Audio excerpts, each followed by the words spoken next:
செய்தியா போட்டாலும் எனக்கு அந்த எக்ஸாக்ட் டைம் 29 மணி நேரம் கழித்து ஆறுதல் தெரிவித்தார் ஆதவ அர்ஜுனான்னு வரும். இது என்னங்க? இது என்ன என்ன உங்க கட்சியோட தன்மை தான் என்ன? அப்போ நாங்க வருவோம், இங்க ஒரு பெரிய கூட்டம் வரும், அந்த கூட்டத்துக்கு நாங்க ஒரு ஒரு ஒரு ட்ரீட் கொடுப்போம், அவங்க என்ஜாய் பண்ணுவாங்க, அதெல்லாம் பார்ப்போம், அப்படியே போயிடுவோம். அங்க ஒரு இஷ்யூ நடந்தா போய் நிக்க மாட்டோங்கிற மாதிரி தானே இது.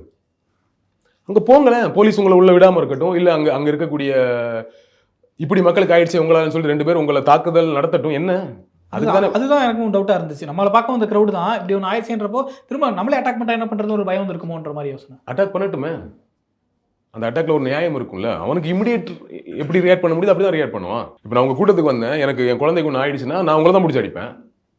அது என்னோட இமிடியேட் உணர்வின் வெளிப்பாடு தானே. அது எப்படி நீங்க தப்பு சொல்ல முடியும்? நீங்க வாங்கிக்கணும், நீங்க தான் அதுக்கு பொறுப்பு.